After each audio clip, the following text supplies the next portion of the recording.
Sinode Gereja Suara Kebenaran Indonesia atau GSKI gelar pertemuan regional internasional disertai kegiatan kebangunan rohani atau KKR pemulihan bagi warga jemaat pecinta suara kebenaran Kupang.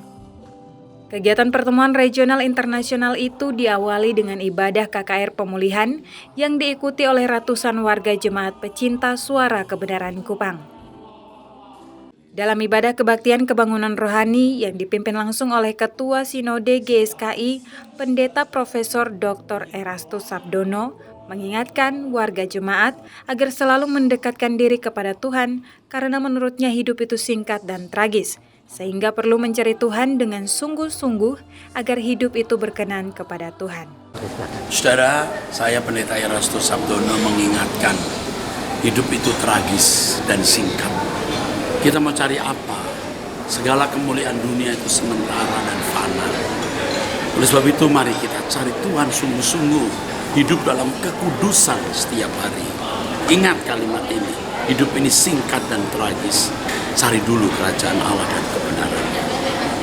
Pada warga Kupang yang saya kasihi, khususnya orang-orang percaya, ayo manfaatkan kesempatan yang singkat ini. Tuhan berkati.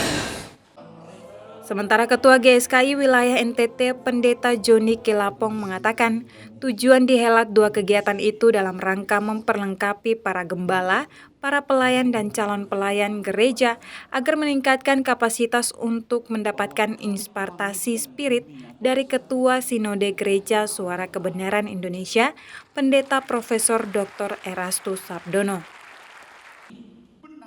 Pendeta Joni Kilapong pun menegaskan para pelayan Tuhan GSKI harus dilengkapi dengan api semangat pelayanan dan juga semakin komitmen dan setia dengan visi GSKI, yaitu sebagai anggota kerajaan Allah yang berkualifikasi serupa dengan Tuhan Yesus. Kegiatan pertemuan regional yang pertama tetapi untuk NTT karena ada negara Timor Leste, maka Sinode menamakan pertemuan regional internasional Sinode GSKI di Kupang. Jadi cakupannya termasuk juga Timor Leste.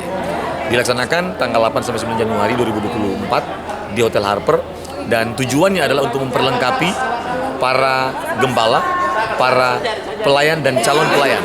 Bagi kami pendeta itu atau pejabat disebut pelayan agar memiliki identitas sebagai hamba.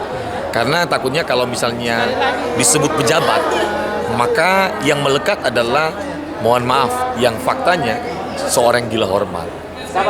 Orang yang butuh kehormatan, orang yang mau dilayani. Padahal pendeta pelayan itu, hamba Tuhan itu adalah orang yang harusnya melayani. Nah itu.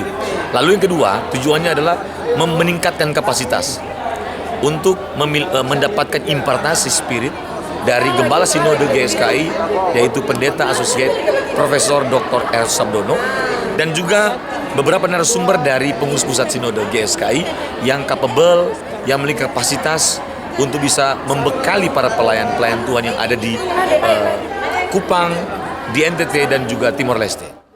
Dengan semangat dua kegiatan yang dihelat di kota Kupang ini, Pendeta Joni berharap agar menjadi role model untuk penyelenggaraan sidang Sinode GSKI wilayah regional dan internasional di wilayah-wilayah lain nantinya.